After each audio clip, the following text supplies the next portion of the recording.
हिंदू धर्म में पूर्णिमा का विशेष महत्व माना गया है।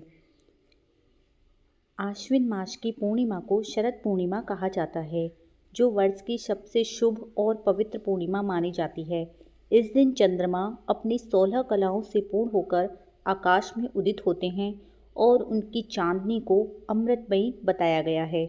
धार्मिक मान्यता है कि इस रात की चंद्र किरणों में दिव्य औषधीय गुण और अमृत तत्व समाहित होते हैं, जिनका स्पर्श तन और मन दोनों के लिए अत्यंत लाभकारी माना गया है। इसी कारण इस तिथि को कोजागरी पूर्णिमा और रास पूर्णिमा भी कहा जाता है। शरद पूर्णिमा पर माँ लक्ष्मी, भगवान विष्णु और चंद्रदेव की आराधना का विशेष महत्व है।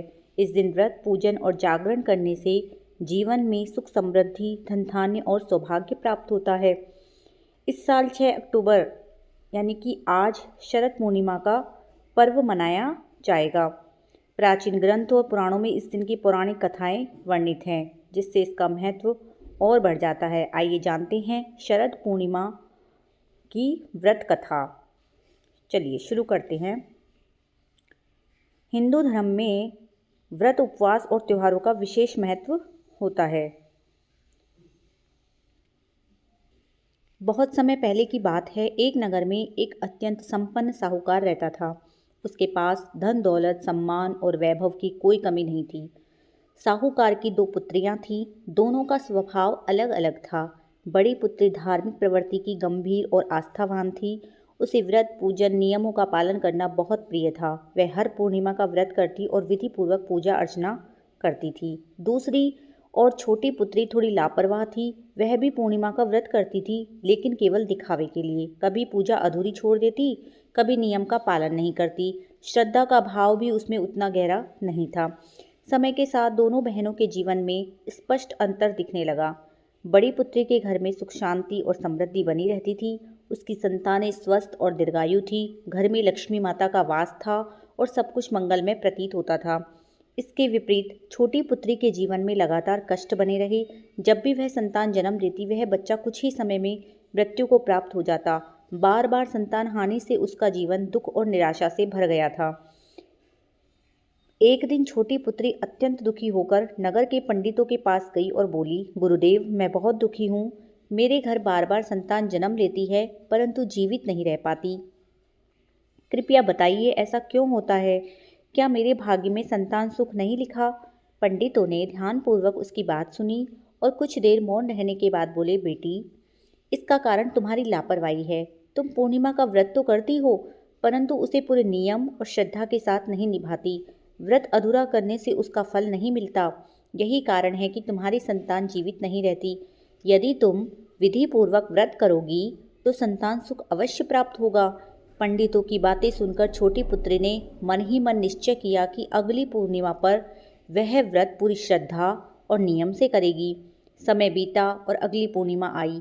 उस दिन उसने प्रातःकाल स्नान किया, शुद्ध वस्त्र धारण किए, संकल्प लिया और पूरे दिन उपवास किया। शाम को उसने विधिवत पूजन किया, कथा सुनी और रात्रि में जागरण भी किया। इस बार उसने कोई कमी नहीं छोड़ी। उसके मन में गहरी श्रद्धा और आस्था थी कि अब उसका व्रत सफल होगा। कुछ समय बाद छोटी पुत्री के घर पुत्र का जन्म हुआ। परिवार में खुशी का माहौल छा गया। सबने सोचा कि अब उनके घर का दुख समाप्त हो जाएगा, लेकिन भाग्य को शायद कुछ और ही मंजूर था। जन्म के तुरंत बाद ही वह शिशु मृत हो गया। छोटी पुत्री का मन टूट गया। उसने शिशु को एक छोटे पीढ़े पर लिटाया और ऊपर से कपड़ा ढक दिया। फिर उसने अपनी बड़ी बहन को बुलाया और उस पीढ़े पर बैठने के लिए कहा। बड़ी बहन जैसे ही पीढ़े पर बैठने लगी, उसका घाघरा मृत शिशु से छू गया। तभी आश्चर्यजनक रूप से वह बच्चा जीवित होकर जोर जोर से रोने लगा। यह देखकर बड़ी बहन घबरा गई और बोली, हे बहन, तू मुझे कलंकित करना चाहती थी। यदि मैं इस पीढ़े पर बैठ जाती तो लोग कहते कि मेरे कारण यह बच्चा मर गया।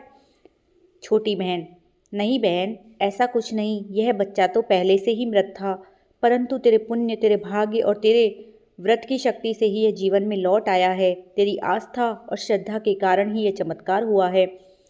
इस घटना की चर्चा पूरे नगर में फैल गई। लोग एक दूसरे से कहने लगे, देखो, व्रत को कभी अधूरा नहीं करना चाहिए। जो व्रत नियम, श्रद्धा और संपूर्णता से किया जाए, वही फलदायी होता है। आधा अधूरा व्रत निष्फल रहता है। नगर भर में यह संदेश फैल गया कि व्रत अच्छे से करना चाहिए। शरद पूर्णिमा का व्रत विशेष रूप से माँ लक्ष्मी की कृपा और संतान सुख देने वाला है। इसे अधूरा करना अपने हाथों से भाग्य बिगाड़ने जैसा है। सभी भक्तों पर राधे रानी की कृपा बरसती रहे। बोलो राधे राधे।